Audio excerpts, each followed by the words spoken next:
years, we've had we've had 4 Christmas webinars, but we missed last year. So please give me a quirky introduction for that, please. So he came up with this: the Integrated Skills Christmas webinar, a festive tradition almost as beloved as pigs in blankets. The Integrated Skills webinar is back. There you go. That's quite nice, isn't it? You think who'd have thought that AI would come up with something that's sort of quite quirky and quite humorous as that? I've asked AI for jokes before, and they're not particularly funny, but that's quite good. Anyway, nice to see you all, and thank you very much for joining this. Those of you who've been on the Integrated Skills Christmas webinar before, you know the kind of drill. But for those of you who haven't, welcome you. You're very welcome to an hour of waste management chat, of beautiful music, some quizzes, prizes, and a bit of fun. So thanks very much for joining us. Nice to see you. First, I'm very honoured to be joined by some great guests this year, and I'd like to introduce them firstly by just showing you their photographs. So if I can just let me show you what they actually look like in their photographs. They're Dr. Anna Willits, Ben Maisie, and Paul Frith, and I'll let them introduce themselves in a second. And our guest pianist, Simeon Walker. Simeon, I'll put you in some snow there. I hope you appreciate that. I hope you like that. Thank you. So, would you like to just introduce yourselves? Perhaps the way I'm looking at it, Simeon, you're first. So, if you just mind introducing yourself. Hello, everybody. I'm Simeon Walker. I'm a pianist and composer from Leeds. I know very little about waste management, apart from the fact that I have a 9-month-old son. So and I deal with a lot of waste. And I'm here to play some piano for you for your webinar again. Nice to be here. Thank you, Simeon. Anna. Hi, thanks, Stuart. Thank you for inviting me again. As I said to you before, this is my favourite webinar, and I love it. So thanks for inviting us. For anyone who doesn't know me, I'm an environmental criminal defence lawyer. I'm a partner at Gunnar Cook in Manchester, currently in Manchester in a hotel room, in case you're wondering why I'm surrounded by all these flowers, because I have various events up here for the next couple of days. But I'm sad to say, I think I'm soon going to be made redundant. And this is your point, Stuart. AI, apparently, is taking over law, and you're going to be able to get legal advice from AI apparently in the future. Oh my goodness! So might be out of a job. I don't think it will be. I think it's legal advice. You always need a person to provide it. So my clients are waste and recycling companies in the waste and resources industry. But today I'm having an afternoon off from law, and we're going to chat about waste, which I'm looking forward to. Brilliant. Thanks, Anna. Thanks for joining us. Paul, is it Paul? Yes, it is. Yes. Well, I got the instruction to sort of dress a bit festively and did a tour of the shops of Bridgnorth, and the only thing I could find was a full-on elf outfit. So that's what we got today. Brilliant. Paul Frith. I run a waste management consultancy, which works primarily with councils, sometimes other clients as well, but on waste management, resource management issues. Also run a environmental reporting organization called Credibly Green. So look us up. Just here to chat about some of these things, and thanks for inviting us, Stuart. Appreciate that. Pleasure. Ben. Good afternoon, everyone. My name's Ben Maisie. I'm a sustainability manager for an environmental group of companies that cover waste, recycling, demolition, remediation. But I also currently chair CIWM here in Wales, and was privileged earlier in the year to have joined you as part of a webinar with Stuart to share some of the success stories that are coming out of Wales, and grateful to be invited back. It's an absolute pleasure, Ben. I'll hear more from all the speakers in a moment. First, though, I'd like to ask Simeon if he'd like to play us some music. Simeon, would you like to introduce it? Sure. I'm going to play an old favourite. This is O Come, O Come, Emmanuel, the traditional melody, of course.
Thank you, Simeon. That was great. That was just, I think that's just kind of got us in the mood. Anna, are you in the mood for Christmas? Are you ready for Christmas? Can't you tell? Of course I'm ready for Christmas. Earrings on, Christmas jumper on. Yes, I'm ready for Christmas. So, Anna, what's the highlight of 2024 for you? Well, if we're having a work highlight, for me, it was the new piece of legislation regarding disposable vapes.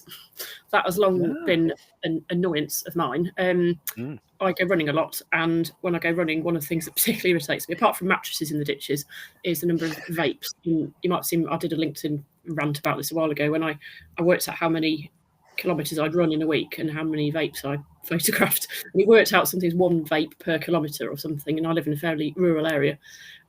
So firstly the littering aspect, but then I have friends who are secondary school teachers, actually Manchester where I am today, and they have a real problem with, I think it was 80 to 85% of their 10 to 18-year-olds vape at school, which I was shocked when they told me the amount, those figures. And you can see why, when they're pink, grapefruit, melon, unicorn flavoured twinkly vapes aimed at children. So one, the health impacts for all of those children, but also their school playgrounds are just full of them thrown away because apparently you can't put them in a bin. So a number of reasons I'm pleased about that. And the irony of it all is that they have recyclable, they're rechargeable batteries in them. So they're actually designed, whilst they're disposable, they are actually designed to be charged up, like the very first vapes that came in, which originally you had to plug in.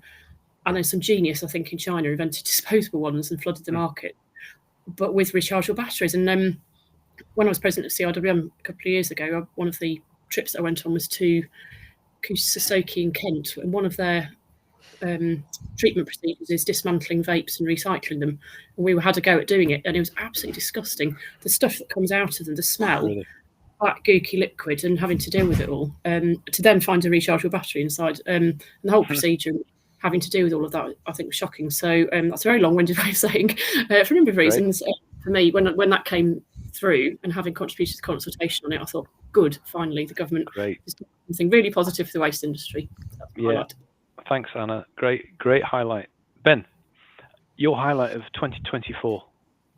You're going to have to humour me a little bit, because I was reflecting on this, and after what has been a very challenging year, which I'm sure many people can relate to, and it almost felt like a slog at times, I was reminded of a life lesson that I was once taught about a young prospector who went to find his wealth in the gold rush.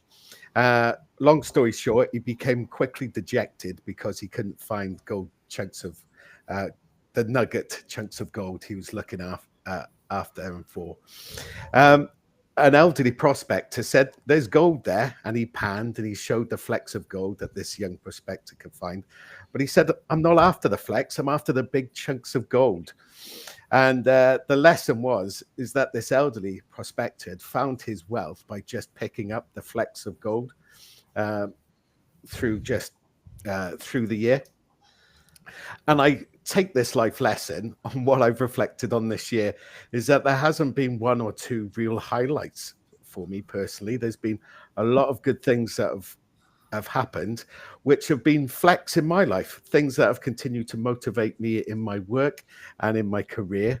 And there have been some good things that I've been involved with, such as the workplace recycling changes that have come into effect in Wales this year, which has seen the standardization of how we recycle in the home to reflect how we now recycle in the workplace. We also hosted in Cardiff the European Circular Economy Hotspot this year, promoting not only Wells's circular economy achievements, but it's also its aspirations. And it's just events like this, just getting together with industry peers throughout the year, has continued to be a bit of an inspiration for me, and a motivation of being part of this great industry. Great. Thanks, Ben. I like that. That was very, I like that, profound. I think, Ben, we're going to talk now about gin. Because actually, for those of you who are joining us, unfortunately, the guest speakers are not allowed to get involved in this. But we did say that there would be a quiz, and through today's webinar, we have the grand total of 4 quiz questions. Now, the way this works is actually very simple. So each of our guests will ask you a quiz question, and the rules of the quiz are: the first person to type the correct answer in the message box wins the prize. So we thought we'd get you kind of quite excited by the first prize is a bottle of Nadar gin. It's brewed in Scotland, but it's actually climate positive gin. It's made out of peas, and I'm told it's very good for the environment. So that's the prize. Ben, I'm going to hand over to you to actually give us the question, and it's the first person to get the right answer in the messaging box will win the gin.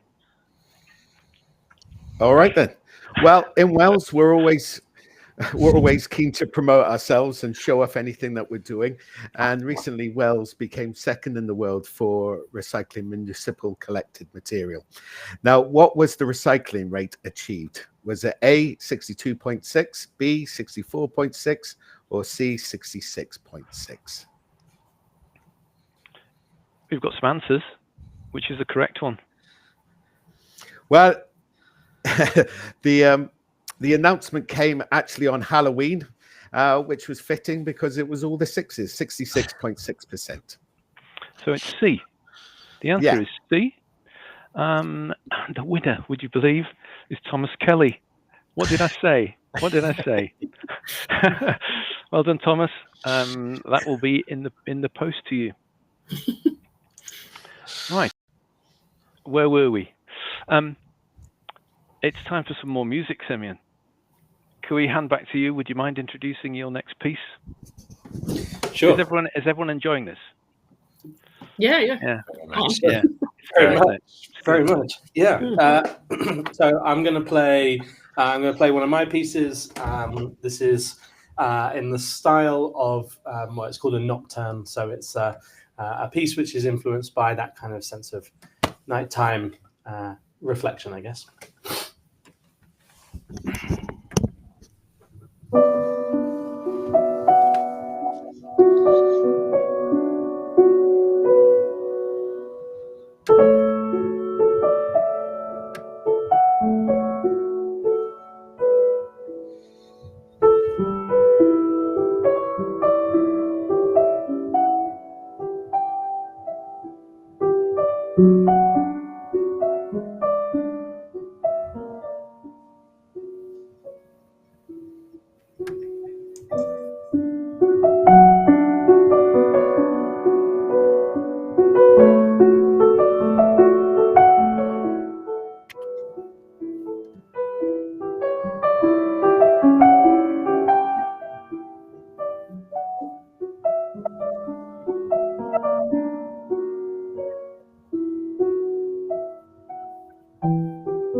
Beautiful.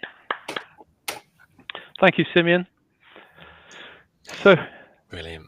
great to hear you playing. Simeon, how's your year been? What are your highlights of 2024? Have you got a highlight that sticks out?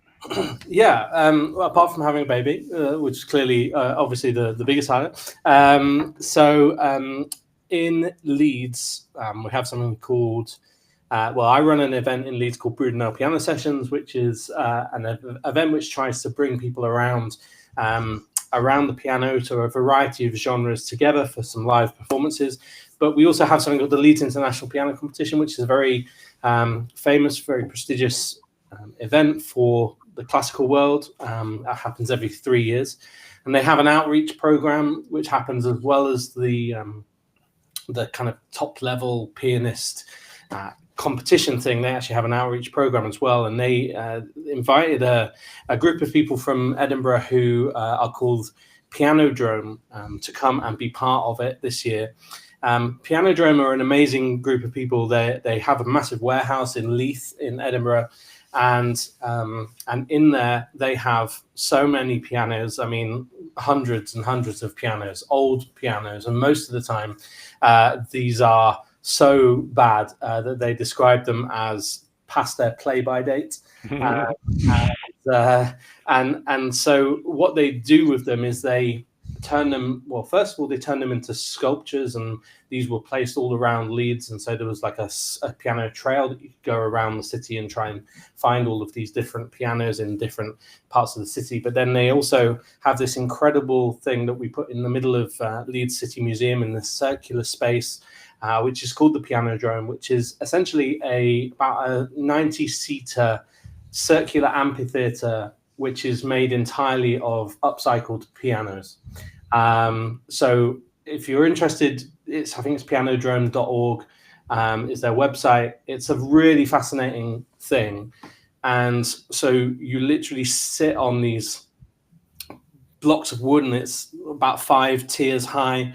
And there's a piano in the middle, or any musical performance, but you sit on it and it's so wooden, and you feel the music as well as you hear it. And there are bits of piano, so you see like the lid is kind of on the end of it, and there are a couple of working pianos that they build into the structure as well. But it's genius because it kind of basically flat packs down, and then they put it in the back of a lorry and they can take it back to Edinburgh. So yeah, we had 3 weekly concerts in the middle of the city, and pay what you feel, and reaching lots of different people and audiences for a variety of piano-based music. Brilliant. Who said there was no link between music and waste management? Well, Exactly. this webinar proves there is. Paul, nice to see you. You're looking incredibly festive. Thank you. How's your year? It'd be good to hear about your highlight of the year, if you like. Yeah. I suppose highlights are sort of just thinking about some of the examples that's been given already. I've got sort of some kind of like high level highlights, and then some more local highlights. A high level highlight, really, I guess it's for those of us that have been around a little while and been awaiting for big changes in the industry. There is always that sneaking suspicion, particularly when we've gone through so many environment ministers and prime ministers and now governments, that things will get dropped. And EPR for packaging has not got dropped.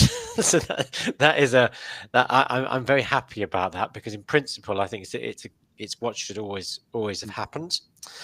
And we are getting closer. There's detail which is obviously still a bit contentious in some areas, but at least in principle, it's moving forward.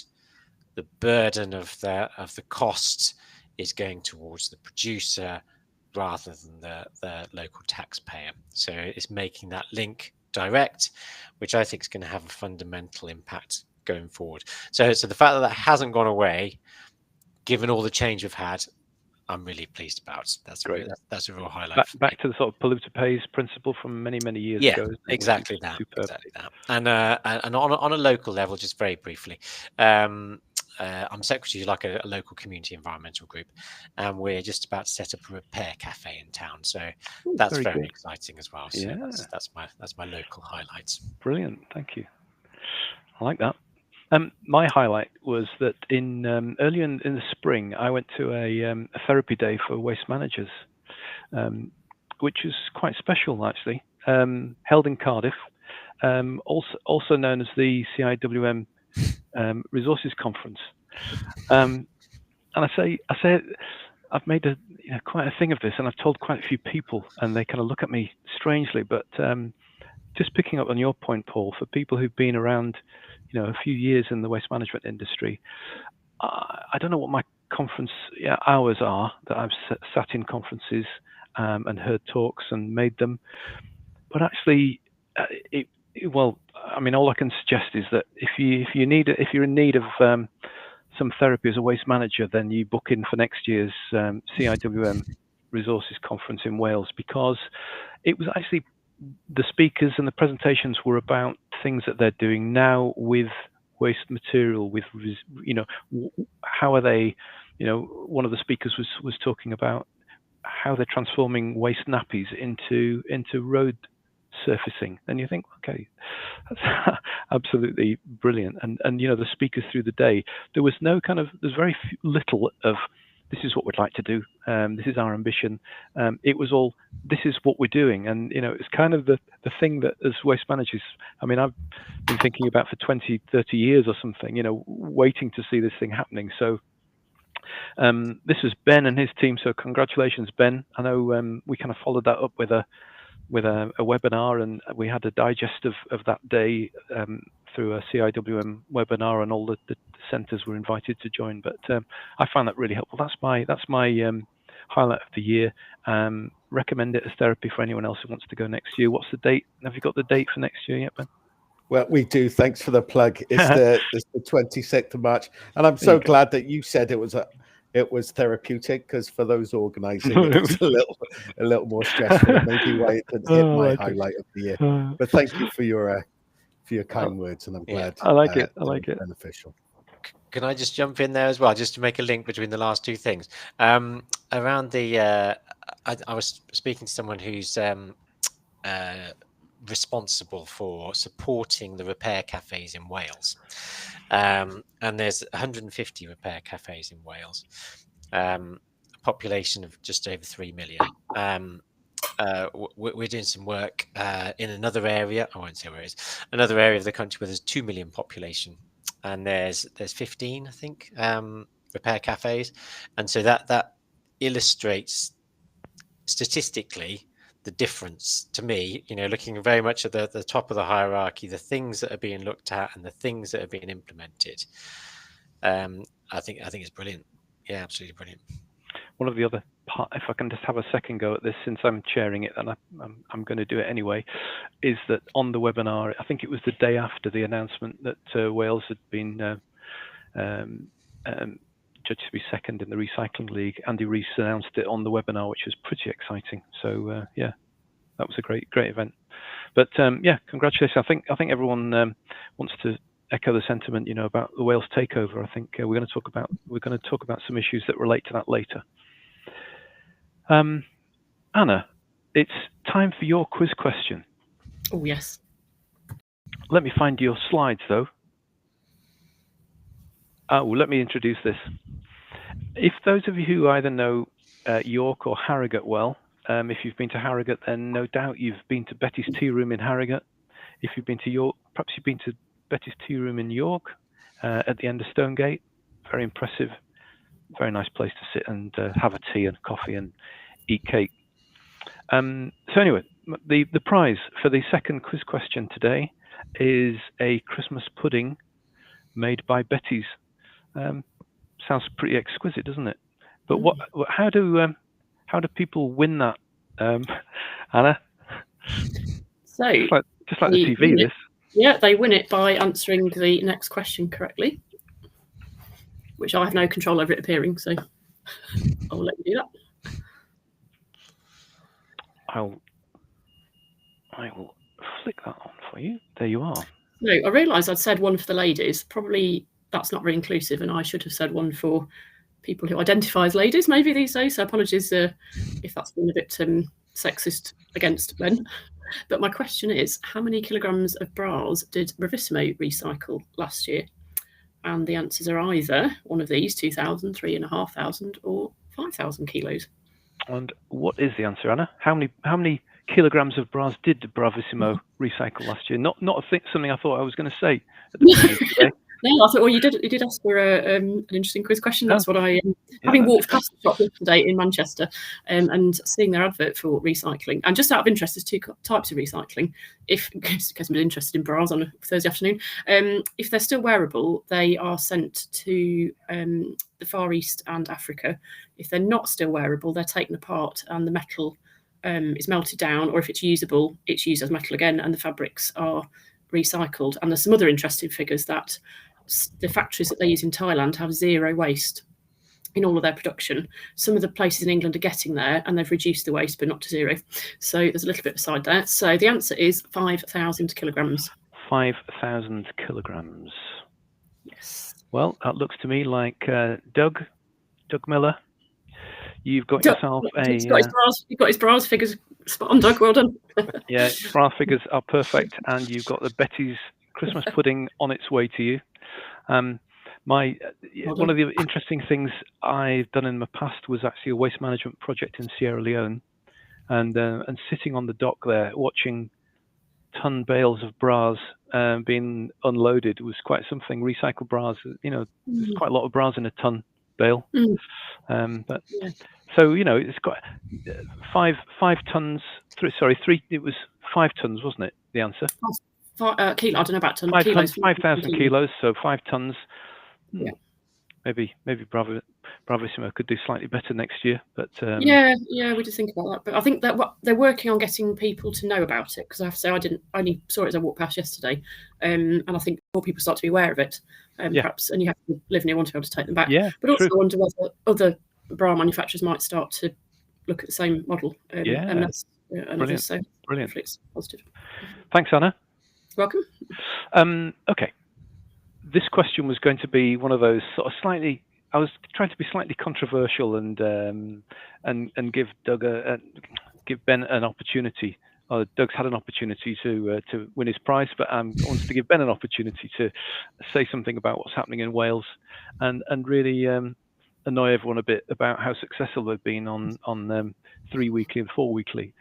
And then DEFRA published their new guidance at the end of last week, effectively reversing their policy, saying no longer are they going to make 2 weekly or fortnightly residual service a maximum, and they were saying as long as councils can actually collect a weekly food waste service, then it's up to the councils to decide which frequency they want to use for their residual waste, which kind of thought was really interesting. I mean, it's effectively a U-turn on the previous Conservative administration's policy, and it sort of opens up all sorts of opportunities for councils.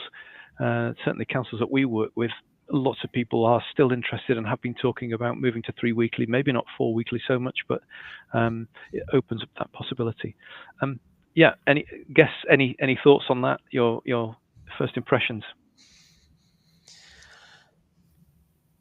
Go, Paul. Yeah. So certainly from the councils that we work with, there's been maintained an interest in 3 weekly, even after the sort of the preference for fortnightly maximum that was expressed, before the last election. The interest has been maintained, but I can only see it going up because of the pressure on budgets, and also potentially, going back to my highlight of the year, EPR might have a bearing on that going forward as well. If we're getting a lot more efficient and effective collections through a 3 weekly residual incentive, then that might be something that just grows over time. And another thing we were looking at for a council that collects a weekly residual right now, we were looking at all the authorities in the east part of the country, basically the East Midlands and the east of England, as to how they collected their residual waste. And there was only 4, I think, that still collected weekly. 2 of those have committed to change. Another one was the one that we're working with, which is also looking at change. So they might be down to 1. So you can see that movement away all the time. It's happening all the time. It feels like quite a brave, positive move, really, by the new Labour government. Not something I necessarily expected, but from me, very welcomed. I mean, we do work with lots of authorities, and we provide route optimization, and people were becoming very interested in 3 weekly services, and then that's obviously been held on pause while we're looking at this maximum 2 weekly. So there's been very little new movement on that, but opens up all sorts of opportunities to go to 3 weekly collections and possibly 4 weekly collections. At which point I'm going to bring Ben in to talk about Wales, their success on 3 and 4 weekly. I mean, I know that Conway Council was one of the first to actually go to a 4 weekly service. Conway, I think they've been on 4 weekly service of residual waste now for maybe 6 years. Could be going into 7 years. I think it's 2018, if I'm correct. And they've taken it in their stride, and it's been very successful. Even though there was a lot of opposition before it, they thought there would be more fly tipping, there'd be more waste dumped and not appropriately disposed of. But I don't think, and I'm not somebody who's close to anybody in Conway Council, but there doesn't seem to have been any of that happen. In actual fact, they've been able to extend other services that they've been able to provide. So although there's a continued weekly recycling collection of general household recyclables, of plastic, card, etc., they also got 40 collections of wee waste and textile waste. I want to say there's a weekly collection of batteries as well. And I think it's all about promoting the good habits within residents to recycle, to do the right thing. Of course, in Wales, we've been given statutory targets, so a lot of local authority decision making has been based on meeting those statutory targets because they don't want to be embarrassed or potentially fined. So that's kind of driven them to do these things. But I think for those authorities across England, with the announcement of DEFRA, I think that allows them to look at their own situation for their own cities, because a town in Norfolk is going to be completely different from a large city in the northeast. And so decision makers in those particular areas, I think, should be empowered to have the autonomy with the budgets they have to collect in the right way. But I'll just add 2 things. I think what is missing and what we've achieved in Wales is that we do have statutory targets, which continues to kind of push the boundaries and allow people, allow residents and authorities to work together to do the right thing, which is to recycle. And I think that should always be a target and a goal. And it was disappointing.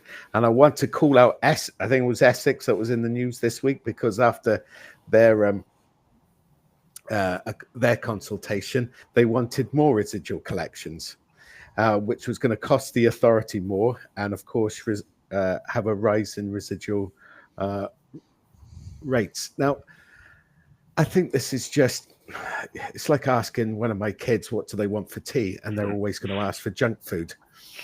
People are going to ask for the easiest thing. They want to see their waste off of their properties as quick as they can. So there has to be a balance, and this has to be done with some incentive for the authority and residents to do the right thing. Anna? Yeah, I agree with what both Ben and Paul have said. I'm all for 3 weekly collections, certainly for residual waste. My issue is food waste. I don't have food waste collection. If I did weekly, I think it should be weekly, because obviously the life cycle of how fly is 7 days, so it needs to be weekly. Absolutely 3 or 4 weeks. My bin, without any food waste in, not that I waste much food, but potato peelings and things, because I'm not allowed to put them in my green bin because we have open window composting where I live, so you can't do that. If you took out the food waste, all that's in there is plastic film from containers that is, at the moment, for me, is unrecyclable. I know that's moving with what EcoSurety are doing, but if that all came out, I don't need my bin. 4 weeks is absolutely fine for me. And I've also had a nose around my other neighbours' bins this week in advance of this to see how full their residual bins were, because I live on my own, but they're different. There's families, there's couples, and all of their bins, there's barely anything in them. So I think we could well have 3 or 4, but I think you need the government to. We're a bit wet in England, I think, sometimes at this, and we do often follow Wales. And you've got a much more. You've got a pair of in Wales, which I think we don't have in England, and we don't force it. And so, yes, you can all do what you want. Let the councils. I appreciate them giving autonomy, but I do sometimes think we need to be a bit more robust and say, no, this is what we're doing, and get on with it. And on a final note, my sister lives in America, in Boston, and they have weekly food waste bins, and residuals 3 to 4 weeks is not a problem. There's no fly tipping. There's no litter. It's absolutely spotless, the verges. Part of that, I think, is because they have DRS, but that's another argument for another day. And it works absolutely fine for her and all of her neighbours. So, yeah, I'm a big fan of 3 to 4 residuals. Yeah. Can I come back in there? Yeah. Just to say that if England had the policy of you've got to recycle your food, that's the only policy change they would need to make, and residual waste collections could go ahead. Because that's what has been implemented in Wales. And there's been a holistic view of what facilities do we have in Wales if we're going to ask people to recycle waste weekly, where is it going to go? And so there are those operations available to collect food waste. The other issue that came out amongst authorities at the time was, going back to Simeon, was nappy waste. If you're going to have residual waste collected over 2, 3, 4 weekly periods, what's going to happen with all that nappy waste? And currently in Cardiff, where I live, the alternate week, if you sign up for a service, you can have that nappy waste collected on the alternate week.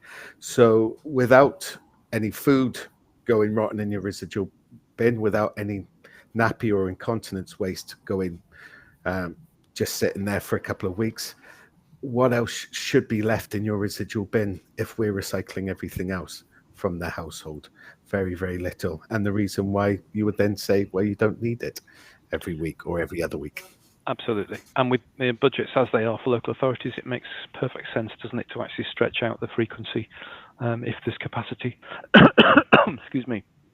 We've just completed a waste composition analysis project, and just as a snapshot, just to come up with some figures, we found that the households, so as we go down taking samples, we actually look at how full people's bins are on the street, and so we summarise that all at the end after we'd looked at 350 properties.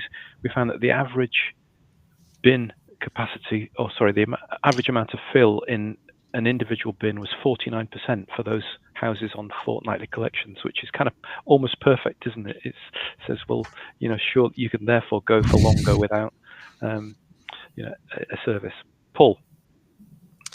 Yeah, I agree with all that. I think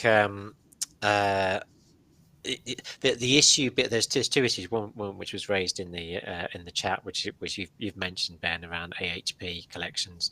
I think that is important, certainly. And the other point that was raised in the chat was around driving up food waste participation as well, which I think is definitely an outcome of 3 weekly collections. And the third thing is sort of like peer pressure in a way. If you look around the country at where 3 weekly collections are, they form little clumps. There are groups. So like Daventry went, and then Warwick and Stratford went, and then the Greater Manchester ones went, and and now one of the Cheshire ones, sort of bordering the Greater Manchester one, is going. So they kind of tend to look around and say, well, look, if they can do it, and it hasn't all fallen over and there's been fly tipping everywhere, then maybe we could do it. So there's certainly learning from others and seeing what other people do is an important part of it as well. Yeah, I agree. Well, Simeon, you got your comment in earlier, so thank you for that. I appreciate that too. The NAPI's comment, which has stimulated a lot of this thinking. It's time for another quiz question, Paul. So can I bother you for your quiz question? Let me just have your slide. Just a little bit of background. The prize is a facsimile copy of Charles Dickens' 1843 Christmas Carol. Just a little aside.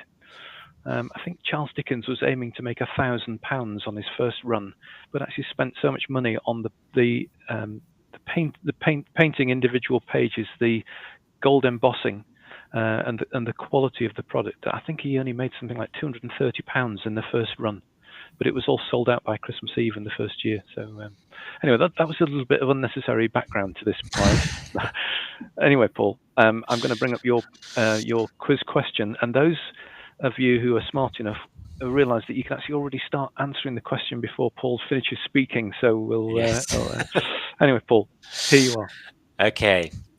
How many times around the world with wrapping paper bought by UK the answer's already in, bought by UK consumers each year get that right. So how many times around the world with wrapping paper bought by the UK consumers how many times would it wrap around the world? And the answer to that is 227,000 miles, which is 9.1 times. So that's C. Whoever said C first on the Let's list? have a look. The first person who did was Sherry Whiteman. There you go. There you go. There you go. There you go. Yes. Very good. Congratulations. Congratulations. Yes. Superb. That book will be whizzing its way along to you. Well done. Excellent. Excellent. Right, Simeon, can I trouble you for your quiz question, please? I'll bring up your slide. You'll have to tell us a little bit about this first, and then you can ask us the quiz question, which will be my next slide. Sure. I'd be delighted to tell you about it. This is my new release, which came out last week. It makes for an excellent Christmas present. Here's the vinyl copy, which is pressed in. Well, the vinyls were pressed in Middlesbrough at a plant called Press on Vinyl, which is one of the newest pressing plants in the UK, because most of them exist in Europe. And this is made with a product called Eco Vinyl, which I probably should have prepared a little bit more so that I knew a little bit more about why that's a better thing. But I'm sure you guys could probably tell me a little bit more. But it's one of the things that in the music industry, which people are a little bit more aware of these days, is that vinyl have traditionally not been produced in a very sustainable way. So they're trying to think about that and different methods of production. But the prize for this is a CD, which is one of mine. And so the question is, 40 years ago, the Christmas #1 was Band-Aid's Do They Know It's Christmas? And 20 years later, in 2004, the 20th anniversary new edition was that year's #1. But what was the Christmas #1 50 years ago in 1974? I'm sorry, it's not multiple choice. And I guess we might need to give people some time to get an answer in, Stuart. But oh, there you go. Oh, Sandy. Sandy. Congratulations. There we go. Mud with Lonely This Christmas is obviously a classic. Brilliant. Well done, Sandy. That CD will be on its way to you. Thank you. Okay. Here's a question for us all. Should recycling be available to all? I know that it was, a requirement to provide food waste services for all.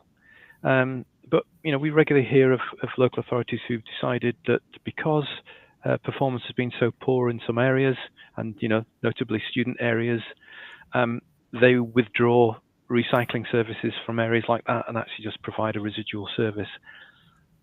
I think it's really an interesting one just to talk about, are there any circumstances where we think we shouldn't provide recycling services, and on what basis, and is that ever justified or not? Who can I start with? Who wants to start? Paul, thank you. It is a difficult one because, as you say, there are some areas where you can find that you get so much contamination that the whole load is rejected. However, in principle, yes, of course, everyone should have the opportunity to recycle, and it should be an opportunity for everyone to contribute to more sustainable lifestyles. So in principle, absolutely, across the board, I would say yes to that. If it was a single answer question, I'd say yes. However, I'm also aware of very limited budgets that councils have got. And recycling does become an area of diminishing returns to an extent as well, when you're looking at very niche areas and how much comms can you put into an area to try and get that area up to a higher level of performance. And so there I get into a bit more of a grey area in my mind of actually how much resource do you want to keep throwing at that area when you could be doing other things higher up the hierarchy and having a bigger, which aren't being done at all, which could have a bigger impact, not necessarily to your recycling rate. In fact, it could even contradict your recycling rate, but would be better environmentally, globally, if you like. It wouldn't necessarily contribute to targets, but in terms of what it could do for society and what it could do for carbon, that's where I start to think, yep, they're really putting lots of money into this to try and get this thing to work, which is really hard and is really struggling, when they could be doing lots of other things which are higher up the hierarchy. So that's slightly. No, that's good. I like that. But, to what extent do authorities have a responsibility to kind of provide education to our residents? It's interesting, isn't it? Anna, I know that you, in your year as president of CIWM, were very involved in kind of education and communication issues. How much do you think that plays a part, and to what extent is that a key factor in kind of trying to get people engaged in recycling in areas that are maybe more difficult to reach? I think it's one factor, and I still come across people in my peer group who see me recycling and go, why are you doing that? It all ends up in the same place, doesn't it? And I go, oh man, you said that's the wrong person. And I have to say to them, no, it doesn't. It all ends up in the same place. I have clients who run paper and plastic recycling facilities. It really does not end up in the bin. So I think that is one element of it. But another element, I'm going to be contentious here, but I'm a lawyer. This is what I do. I see what Paul's saying, but there's another way of looking at this, and I think Doug's raised it. I went to South Korea to see a couple of friends earlier in the year, and they have a very different attitude to recycling out there. And the old thing we run out here of, oh, well, it's a block of flats in Peckham, we can't provide recycling because nobody will use it. Most of South Korea is blocks of flats, and they have common areas next to each of the flats with 14 different recycling bins. I'm not kidding. They're all lovely labels. The stuff I didn't even know you could recycle polyvinyl things, CDs, that kind of stuff. It's policed by CCTV, and my friend who I was staying with was on a holiday for a week, had a dog sitter in. She got a knock when she came back from holiday from the bin police, and that's why I say this is contentious. I'm not sure this is the right route, but it works. Knock on the door from bin police saying, whoever was in your house last week was seen putting on the CCTV, putting paper in the aluminium cans bin. She was new to the area, she didn't know. She got a fine on the spot doorstep fine. Never done it again. The dog sitter has been told, please don't do that again. Their recycling rates is something like 93%. And it's so many different types as well. I think Doug's made the point with limited plastics. They've got everything there. It's high-rise flats. So that's not an excuse. The students that live there. And so that's less about education and more about being told to do it. And this is what you're doing. And this is what we do. And you never mind whether you choose to buy into it and do the right thing. This is what the law is. And I'm not saying that's the right thing. I do find that a little bit North Korea-ish to do that, but it seems to work very well. But they also do have the access to much more recycling. And finally, the best bit they've got, it's a bit like DRS for the food waste. You have a little machine next to all the bins. You put your food waste in bags and put in a code or something, and then you get credit to a little card. which you can then use in the local shops. So that's a form of education encouragement. It's quite satisfying. It's like the DRS in America when I go to see my sister and you put your wine bottle, your Coke bottles in the DRS and scents come out the bottom. And all South Koreans, that's what they do. That's part of their life, and it's not an issue. So I say contentious, different way of dealing with it, but I don't think we'll get there. But it was very satisfying. Interesting sort of question about individual liberties to not participate in something versus the overall good.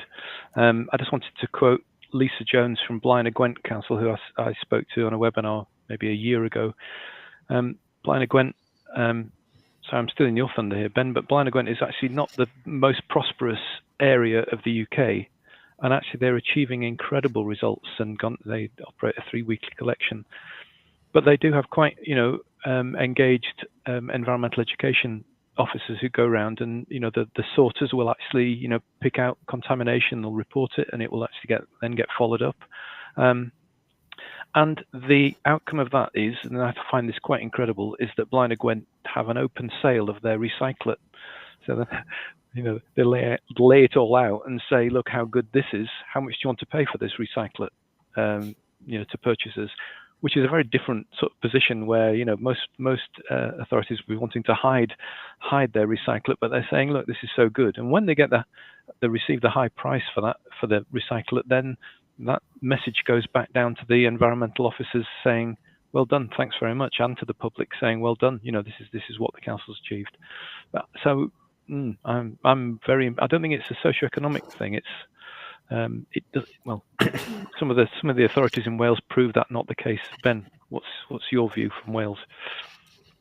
Yeah, it is all about encouraging positive behaviour, and I do support the DEFRA concept to local authorities of here's your budget, do what works well in your area, doing the right things in the right way.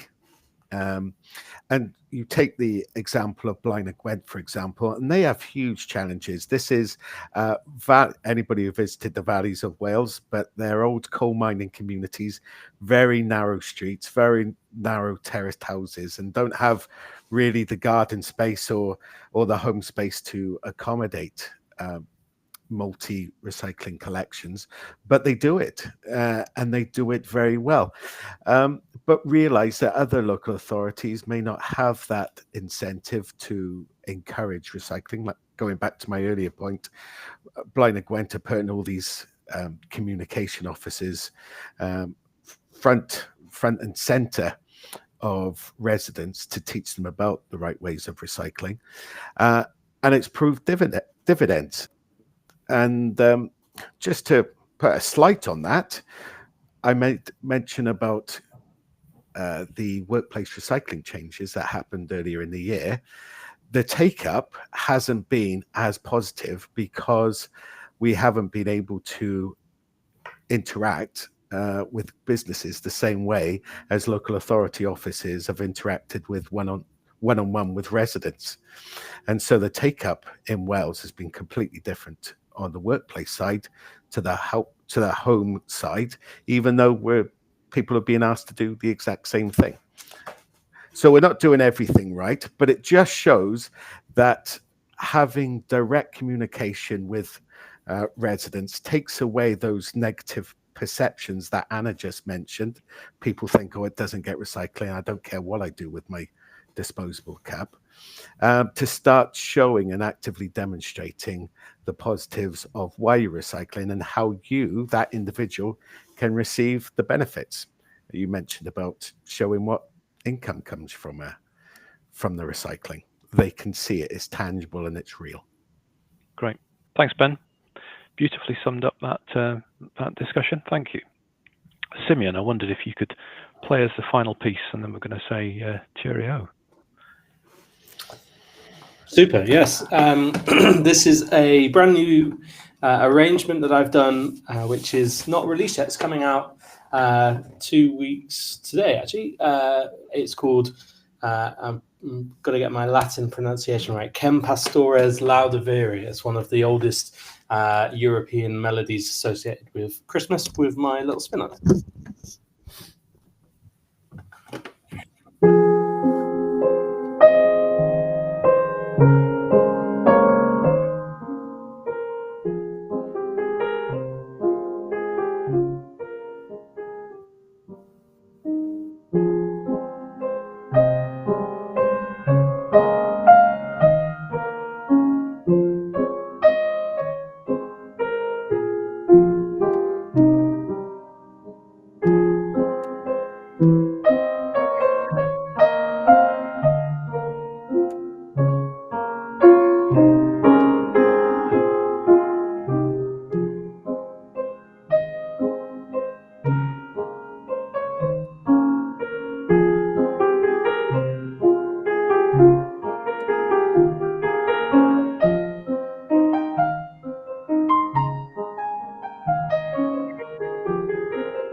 Simeon, thank you.